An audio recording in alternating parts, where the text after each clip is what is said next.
Can you tell everybody that you love LeBron James? No.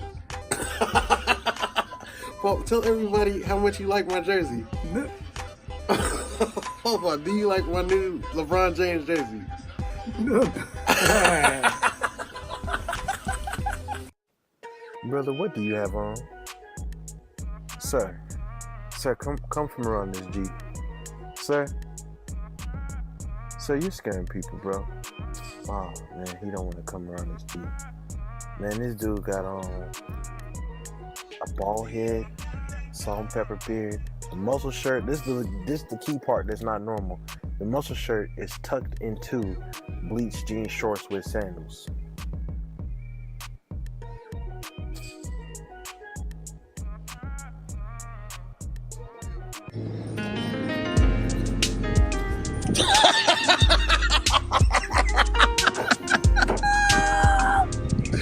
OD.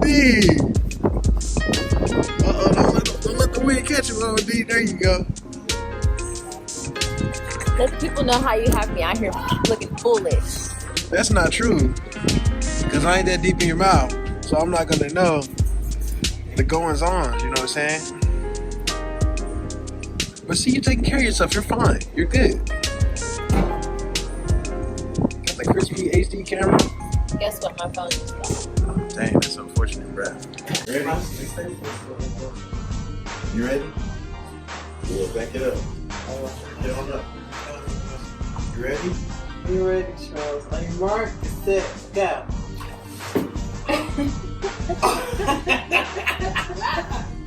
Number one. Oh, he put a mark now. She don't want to run. Get marked up. Oh, now touching.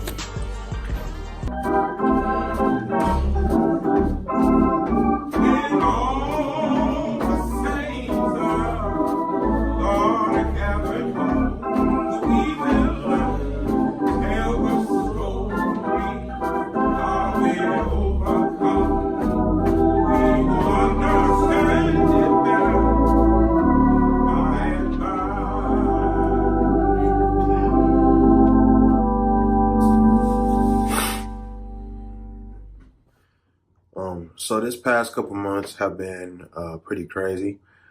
My grandmother had dementia. She went through multiple stages. The worst stages, or the worst of this disease, really happened around 3 months ago. Around 3 months ago, she started having deterioration of like her mind, and her body started eating itself. The way the disease works is your body eats itself to the point that you literally either lose your mind or your body eats its own organs. Your organs start shutting down and you die that way, which both are pretty painful ways, physically painful ways to die. But ultimately, the hardest part was a couple months ago.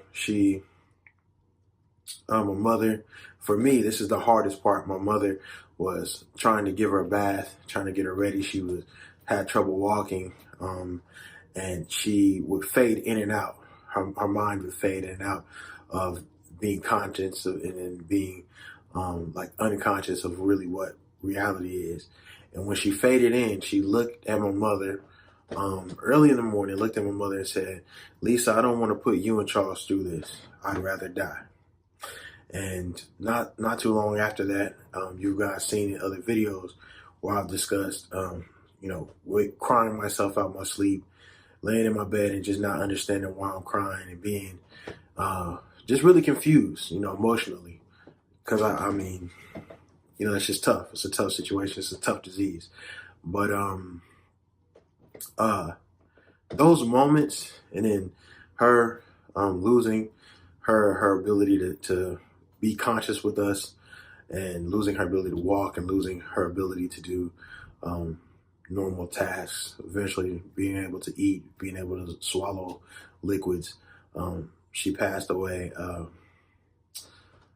She passed away a couple weeks ago, or on a Monday, and we really felt a bit of relief because she wasn't in pain anymore.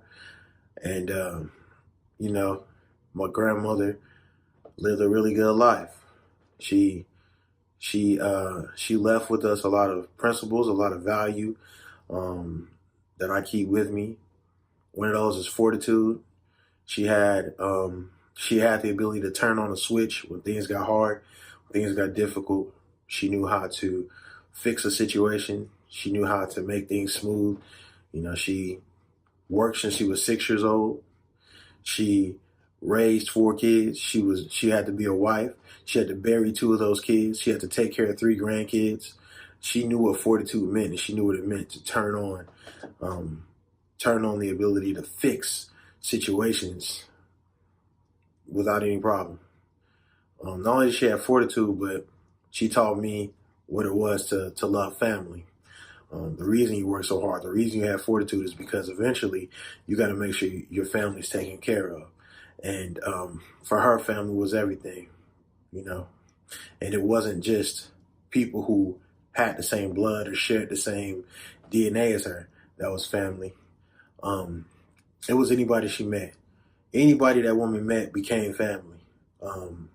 You would always have somebody who would listen to you. You'd always have somebody there who would feed you, make sure you got some food, and you had somebody who would make sure it was a roof over your head. That's how she treated family. That's how she taught us to treat family, treat other people. And she had faith. She was a woman of faith. She taught me about church and Jesus young. I remember seeing pictures of Jesus young. I remember getting handshakes with $1 in it. Hey, put that in tithes when you go around. As a kid, I remember even as an adult, go bring me your clothes. I'm ironing your pants, bring me your clothes. I'm going to the cleaners. She wanted me to invest in faith as a young person, as a child. And, you know, in hard moments, in tough times, I would just want to share with everybody who loses a loved one or who just are going through a tough time. You know, those are things you can lean on. You can find some solace in the hardships and fortitude. You can find some drive in those moments. You can always lean on your family. You can find people who you can trust and you can talk to. But if you can't find none of that, what you can do is lean on your faith. And you can trust and you can believe that things will always work out and work for your good.